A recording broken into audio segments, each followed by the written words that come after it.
Hello everybody, Underdog Chris here, back to bring you all another video essay on how Naruto's animation studio, Studio Pierrot, keeps botching the character of Sakura Haruno, or better known as Sakura Uchiha by the time of the Boruto era. Sakura is a character who has sparked quite a lot of controversy in the Naruto fandom since the very beginning. It has led to so much hatred, vitriol, and even misconceptions about her to be spread around in forums and on various videos on YouTube, such as the notion that Sakura is useless or that she's some bully who's always hitting Naruto. To touch on that second point, while I'm not too much of a fan of the comedic slapstick myself, I don't think any of these scenes should be used to judge her character, when in the grand scheme of things they're not really important to the plot. They are not meant to be taken seriously, but that unfortunately has not stopped any of the Sakura naysayers for taking these scenes at face value and using it as a way to justify their hate.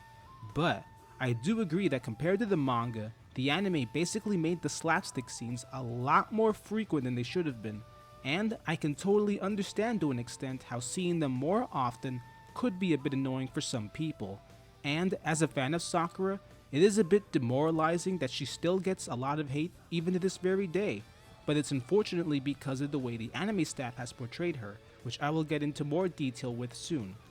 However, before I get any further with this video, I do want to preface this with a disclaimer. While I do disagree with a lot of the stuff the studio has done throughout the years, and trust me, I'll be holding them accountable, I would also like to make it a point to please not harass any of the studio's workers. I know that some fan bases can get pretty intense with that sort of stuff at times, but I do hope that we can keep it classy and not do that sort of thing, as it really doesn't benefit anybody at the end of the day. I have heard that in the past, some of the studio's workers were harassed, but I don't know the full specifics of it. However, the point still stands that we can hold them accountable while also not resorting to doing things in that manner. So, now to continue. Despite my issues with how they handled Sakura, I do think that a lot of the changes and additions that Studio Pierrot has done for the Naruto, and by extension the Boruto anime, were for the better, such as giving us more insight on Kaguya's backstory, making the final battle between Naruto vs Sasuke better, or how the Kara actuation arc in the Boruto anime expanded on the Kara organization by adding in the character of Deepa, and expanding on the character of Victor, who was present in the Boruto manga but did not contribute as much in the grand scheme of things. In the past, I was never too pressed when it came to manga versus anime canon for shonen media such as Naruto, since usually, anime versions of these stories expand on what their manga has already covered. But when it comes to the character of Sakura, for some reason, Studio Pierrot seems to go out of their way to either make her look worse, portray her in a negative light, nerf her, or outright remove scenes where she is excelling in different ways. To start, during the first arc of the story, specifically during the third episode and the third chapter, after Sasuke scolds Sakura for her comment on Naruto getting to do what he wants because he is an orphan, she actually thinks back on it and realizes that from then on she should try to be a lot nicer than Naruto, which is as far as that scene goes in the manga. The anime for some reason wanted to backtrack on that by adding in an extra scene of Naruto coming back to the bench that Sakura was sitting on, thinking she was Sasuke in disguise trying to deceive him, causing her to forget that earlier reflection and call him an idiot, which honestly, after the heartfelt scene she seemed to have just moments before, empathizing with him, it just feels very disingenuous. Another thing that they also seem to have altered from the first arc was how Sakura actually saved Naruto from being decapitated by Zabuza, which showed her resolve in wanting to protect her teammates this early on, despite her not being too strong in this first arc. But for some reason in the anime, they changed this and removed Sakura's involvement completely, which just begs the question as to why change it in the first place. But this next scene was actually one that I found on Reddit, posted by the user Joe the Animator, which shows how Sakura seemed happy at the fact that Naruto was struggling during the first written part of the Chunin exams. She did try to cheer him up in both versions earlier on, but the fact that in the anime she proceeds to seemingly chuckle at him for struggling in the exam makes her out to be mean-spirited, which isn't a good look, and again, it just makes her come off as disingenuous at times. But now we're going to move on to Naruto Shippuden, and there are also a few instances where this sort of similar thing happens as well. Starting with this infamous line from the anime which is not present in the manga whatsoever. There was never a single instance in the manga where Sakura would have the moral dilemma of choosing who to heal first between Naruto and Sasuke. She was always firm in her resolve to save and protect the both of them, and that had never faltered, despite some of her questionable actions during the 5 Kage Summit arc. The next instance is actually one that seemingly downplays her feats, and it's during the battle against Kaguya. Shoutout to Reddit user Substantial State Sits52 for pointing this out, but in the manga, Sakura hits Kaguya so hard that one of her horns breaks in half and one of her eyes gets damaged as well. And on top of that, she also seems to be bleeding a decent amount. But in the anime, as you can see here, Sakura's arm had not yet healed, so as a result, her punch may not have been as strong as it was in the manga, as Kaguya's horn still remains intact, her eye doesn't seem to be as damaged, and Kaguya also seems to be bleeding a lot less as well. Another piece of media from the Shippuden era that I would also like to talk about is the Shikamaru Hiden light novel. In Shikamaru Hiden, Shikamaru alongside Ino, Choji, and Tamari go to the Land of Silence and rescue Sai, who had been missing for weeks by that point. This was also adapted into the anime, but I would say this is one of the worst offenders of the anime studio mistreating Sakura, as they completely removed her from the story. She had actually played a pivotal role in saving Tamari from Sai, who was under genjutsu, but for some reason, the anime staff once again went out of their way to deviate from the source material to the point of outright changing the story around in a drastic way, just to remove Sakura, and it seems that the animation studio also just seems to downplay anything good that she does. Shifting over to the Boruto era, we have the anime adaptation of the Naruto Gaiden manga. In this arc, Team 7, Boruto, Sarada, and Chocho face off against Shin Uchiha, an artificial Uchiha who was created by Orochimaru many years ago. But along with that, there is also the plot point about Sarada's family problems that are thrust into the limelight as well. After Sarada runs off from seeing that infamous photo of Sasuke with Team Taka, Sakura talks to Shizune, and in this talk in the anime, she calls herself a bad mother, which really paints Sakura as a self-deprecating defeatist who doesn't really think much of herself, which is not true at all, as she has accomplished a lot of things despite not being from a renowned clan or a jinchuriki, such as defeating Sasori alongside Granny Chiyo, becoming Konoha's lead medic during the Pain arc once Shizune and Tsunade were out of commission, figuring out that the white Zetsu were disguising themselves amongst the allied shinobi forces, and in Boruto, she is the lead medic of Konoha once more and is the main person in charge of running the hospital.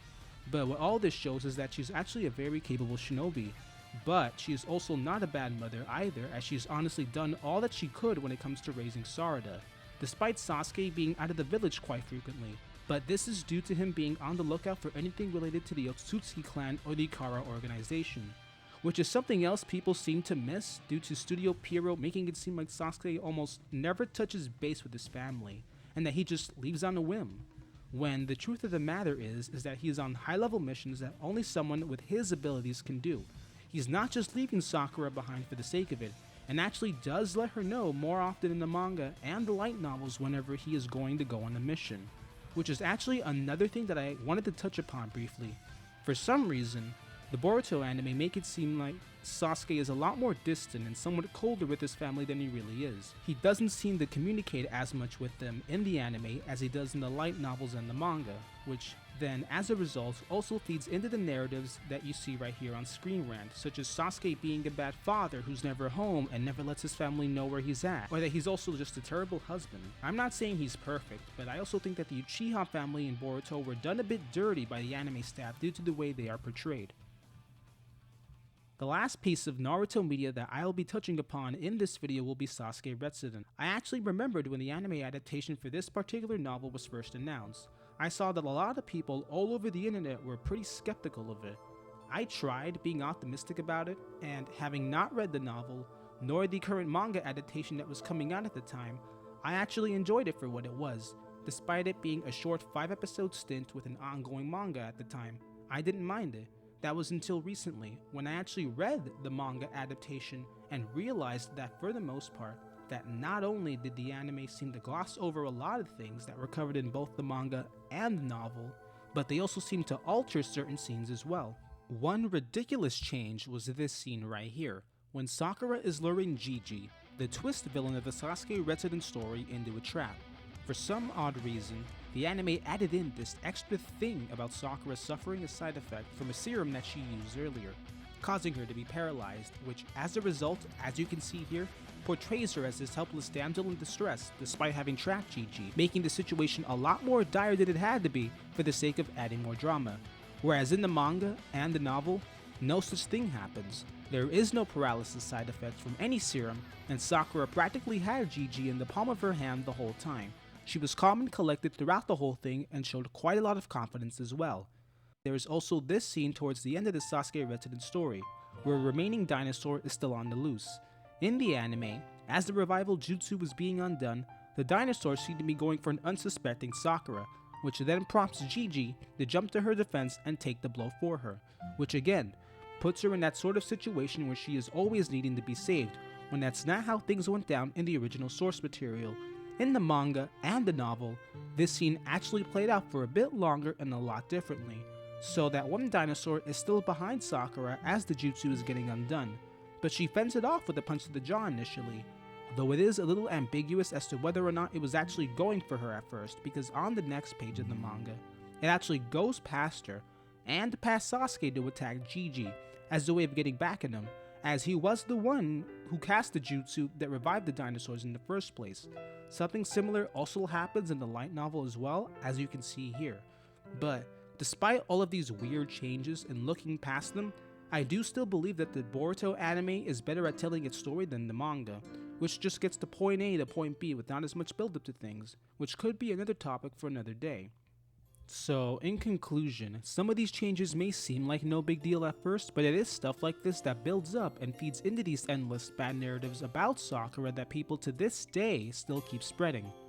I hope that with this video, I was able to shed some light on how Naruto's animation studio has seemingly gone out of their way to make changes that don't portray Sakura in the best light and how they outright mistreat her character. I really like her, and it's unfortunate that they have been doing her dirty for the past 20 years. I do hope that somehow Studio Pierrot can learn from this and do better in the future. But with all that being said, that about wraps this video up. I want to thank you all for watching the video until the end. Feel free to comment any thoughts or feelings in the comment section below, but remember to keep it classy and respect one another. I want to thank you all for watching, and I hope you all have an amazing day.